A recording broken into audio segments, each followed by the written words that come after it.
Magandang araw sa inyong lahat at welcome sa aking channel.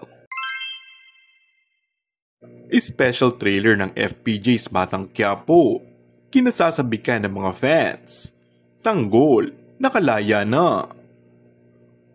Aarangkada na ang mga pasabog na revelasyon sa FPJ's Batang Quiapo pagkatapos maglabas ng ABS-CBN ng isang special trailer na nakalikom na ng higit na 4 na milyong views.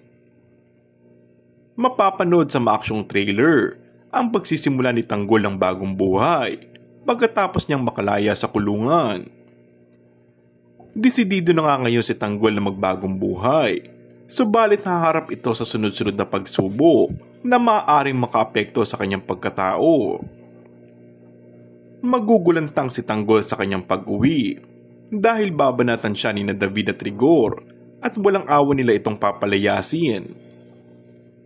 Pero hindi lang yun ang problema nga harapin ng kanilang pamilya.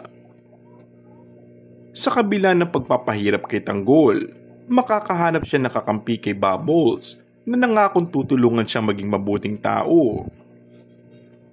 Bukod sa reunion ni Tanggol at Bubbles, inaabangan din ng mga manonood ang umiigting na sagupaan ng magkaribal na sina David at Pablo. Paano malalagpasan ni Tanggol ang walang katapusang problema na kinakaharap niya? Bukod sa mga bagong revelasyon sa kwento, ay may pasabog pa umano ang FPJ's Batang Quiapo na tiyak na ikakagulat ng lahat ng manonood. And that's all for our today's video.